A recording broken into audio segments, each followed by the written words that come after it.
if someone offered me money and I just don't want to do it, I'm not going to take the money. And to me, it's now with 4 kids, with wife, 4 kids, family, business, I'm not chasing that dollar anymore, even though it could be a big dollar. I'll turn away $5,000, $10,000, $20,000 projects if I just don't feel like doing it.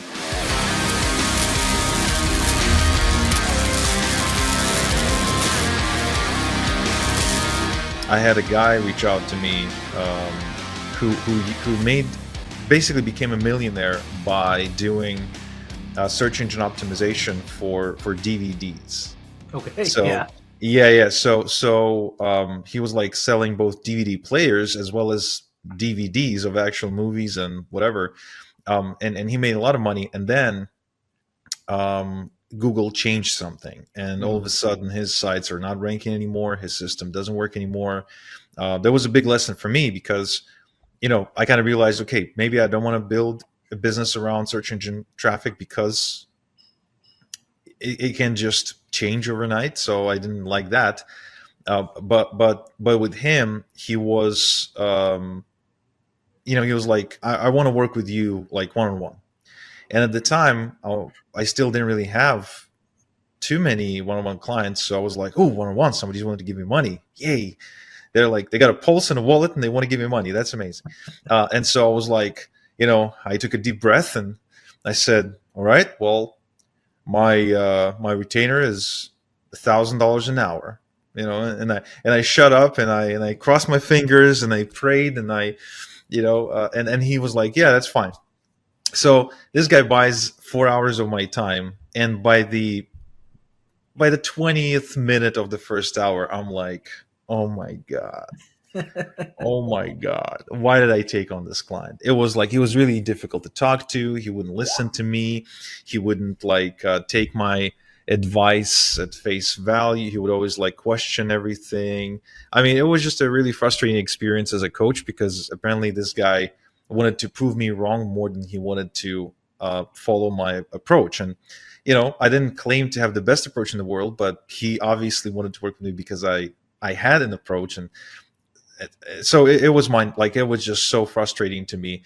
And that was the day I learned that you can make $4,000 with one client, and that's going to be $4,000 of, fun and impact and whatever. But you can also take $1,000 from somebody, and that's going to be the most annoying, difficult, and painful, grueling, hard work $1,000 you'll ever make in your life. Being able to say no to $1,000 is a really refreshing, rewarding freedom experience. When you think about this, so when I first started in online marketing, I really didn't do anything for the first 6 years. Now I was young. I was in my, I was 19. I'm 40 now. I just turned 40 this month. So I was 19 when I started in the space, and I didn't really do anything for the first 3 years, but I started buying a bunch of coaching programs, and I got really desperate, right? Because I was shelling out all this money, learning marketing. Back then it was Google AdWords. I was trying to figure this stuff out, and I was willing to take whatever I could. And I did that hustle period for a really long time. And you get to the point to where you question yourself of, is this something you want to do, period. Then you start actually getting better. You start taking on clients that are fun to work with, and you get to the point where you're having some success. And now it's, if someone offered me money and I just don't want to do it, I'm not going to take the money. And to me, it's now with 4 kids, with wife, 4 kids, family, business, I'm not chasing that dollar anymore, even though it could be a big dollar. I'll turn away $5,000, $10,000, $20,000 projects if I just don't feel like doing it. And to me, that FU money, that freedom money, whatever it may be, that's way more rewarding than putting cash in the bank account. Especially because I've had all the nice things. I've had all the the house on the beach, and I've had the Jaguar and, nice cars and all that kind of stuff.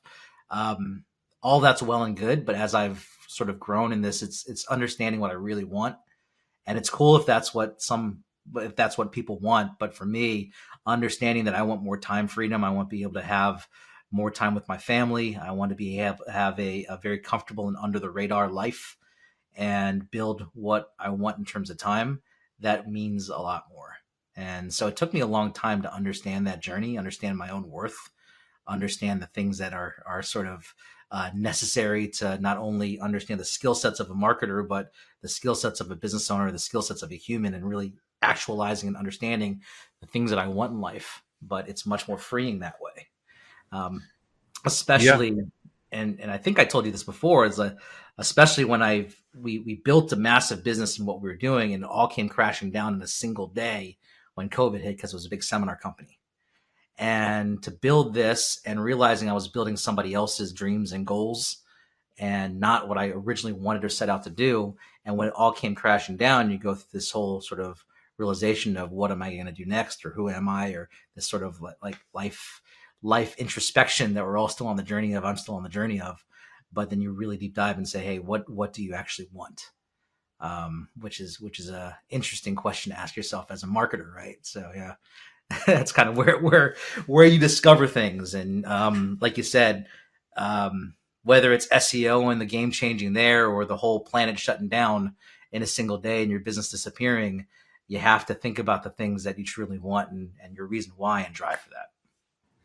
Yeah, if I were to have this conversation with my 20-year-old self, or even 25-year-old self, I don't think the 25-year-old Igor would be able to truly grasp the meaning of what we're talking about here today. Because until you've satiated the desire and the need to make money, you can't appreciate the ability to say no to money and to choose a path that has both the satisfaction, the juiciness, and the income.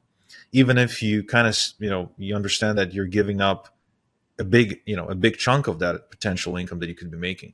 I mean, I remember hitting that point though. Like I think I hit that point around 27 or 28. I was working out of a coffee shop as I would back in those days. Not so much anymore because I set up a really nice little basement thing going on here in my home in Toronto. But back then I would go to the coffee shop, and I remember it was like, I don't know, what was it? I think it was midday, just after lunchtime. I was kind of winding down, and I looked at my earnings for the day, and I think it was something like seven or $12,000. And I noticed that I didn't feel anything. Like there was no.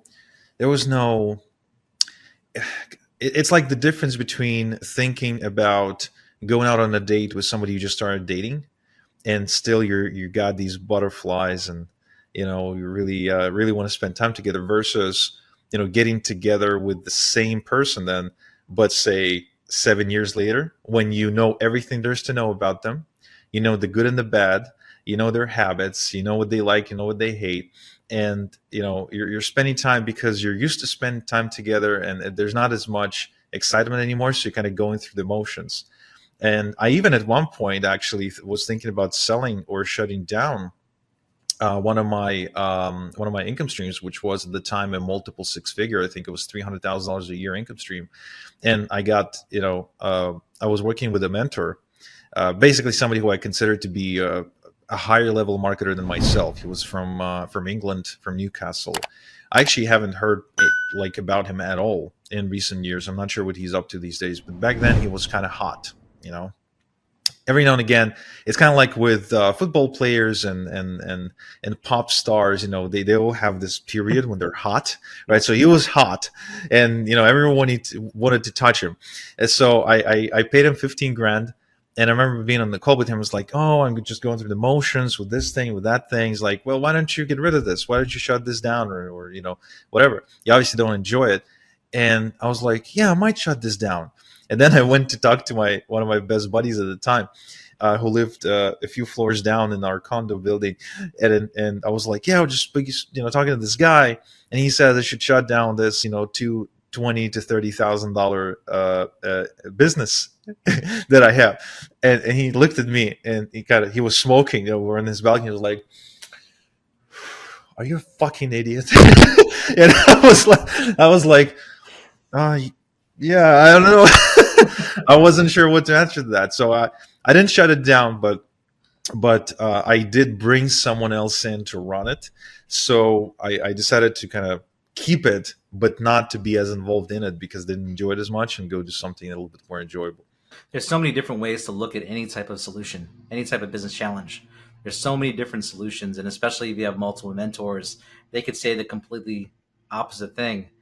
What's really interesting is working with so many different people over the years, because I've been behind the scenes of working with really well-known companies and people since I was in my early 20s.